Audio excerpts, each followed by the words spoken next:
కుల తిలకుడు రణరంగ ధీరుడు శ్రీరామచంద్రుడు మన భారతీయ చక్రవర్తులలో ఆదర్శ స్ఫూర్తిదాత. జననీ జన్మభూమి ఈ రెండే నాకు స్వర్గం కంటే ఉత్తమోత్తమమని చాటింపు వేయించిన రణరంగ భీముడు శ్రీరామచంద్రుడు.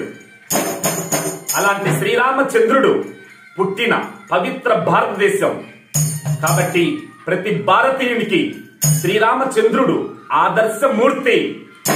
మన జీవితంలో ఒకటే మాట, ఒకటే బాట, ఒకటే భామ. ఇది భారతీయుని యొక్క పవిత్ర ధర్మ నిరతి.